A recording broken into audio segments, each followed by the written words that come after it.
საქართველოსთან მიმართებაში არაერთი რეზოლუცია დაიწერა, რომ ადამიანის უფლებები საქართველოში ირღვევა, რომ ბატონი ბიძინა ივანიშვილი და მისი გარემოცვა პერსონალურად უნდა დასაცირდეთ. ყველაზე ბოლო რეზოლუციას, რომელიც მიიღო ეუთომ, ბატონმა კობახიძემ ამ ეუთოს რეზოლუციას უწოდა არაფრის მთქმელი. პირველი რაც უნდა ითქვას, რეალობა დღეს ჩვენს ქვეყანაში ასეთია, რომ ყველაზე გავლენიანი ადამიანი არის ქვეყანაში ბიძინა ივანიშვილი. ყველაზე მნიშვნელოვანი გადაწყვეტილებების მიღება მის გარეშე არ ხდება, ესაა რეალობა.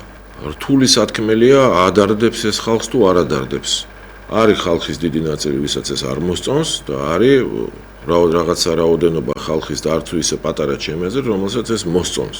მეორე საკითხი ახლა არის ის, რომ ამ რეალობაში კობახიძის მთავრობას ძალიან ბევრი უფლებები აქვს, იგივე ივანიშვილისგან, ძალიან ბევრ გადაწყვეტილებას ამზადებს თავად კობახიძის მთავრობა, მერე სთავაზობს ივანიშვილს, მერე იქ იხილავენ და როგორც ჩვენ დავინახეთ, ბატონ კობახიძეს აქვს უნარი დაარწმუნოს ივანიშვილი და მიაღებინოს მათ შორის დაითანხმოს ისეთ გადაწყვეტილებებზე, რომელიც მავნია თავად ქვეყნისთვის და თავად ივანიშვილისთვის და ეს ბევრჯერ მოხდა.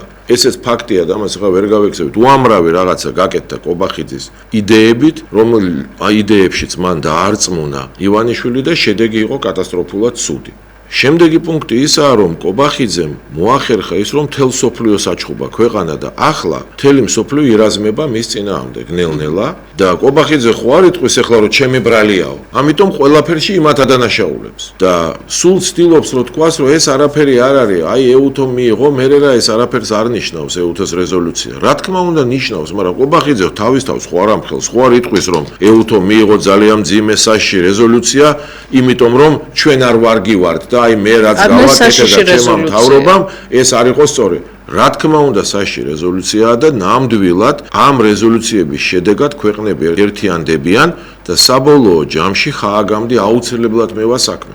არა მარტო ბატონი კობახიძის საქმე, ივანიშვილის საქმეც მევა ხააგამდე და შეუძლებელია ჩემი აზრით ახლა ივანიშვილი ამას ვერ ხდებოდეს და ვერ გზნობდეს.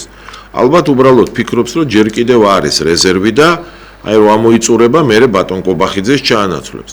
ფაქტი ერთია რომ ეხლა განცხადებები კობახიძის თუ პაპუაშვილის თუ ქართული ოცნების სხვა ლიდერებისა რომ ეს რეზოლუციები არაფერს არ ნიშნავს, იმით კი არაა გამოწვეული რომ ესენი მართლა არაფერს არ ნიშნავს ეს რეზოლუციები და ძალიან საშიშია.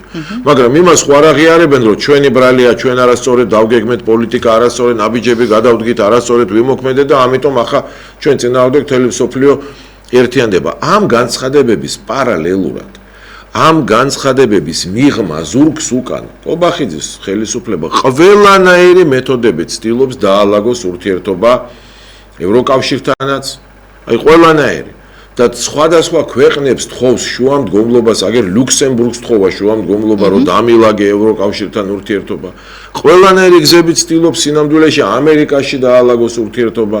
ეხლა იქ ისე დაიძაბა რომ უკვე ჩვენ განცხადებებს იმეორებენ ტრამპის ადმინისტრაცია არ ყოფილა იგივე რაც ბაიდენის, ამას ვამბობთ 5 წელიწადია, 10 წელიწადია, რა არის აქ ახალი, მაგრამ ეხლა ამათ მას თქვეს ეს, ანუ ცდილობენ დალაგებას და ვერ ალაგებენ, ამათთან არც დალაგდება, სხვა ხელისუფლება სანამ არ მოვა, კონკრეტულად კობახიძის მთავრობასთან არ დალაგდება არაფერი, გადატვირთვა აუცილებელიცაა, შესაძლებელიც არის, სწორედ ლაპარაკობს ქართული ოცნება რომ უნდა მოხდეს გადატვირთვა, მაგრამ ეს გადატვირთვა სხვა მთავრობასთან მოხდება და სხვა პოლიტიკურ ძალებთან.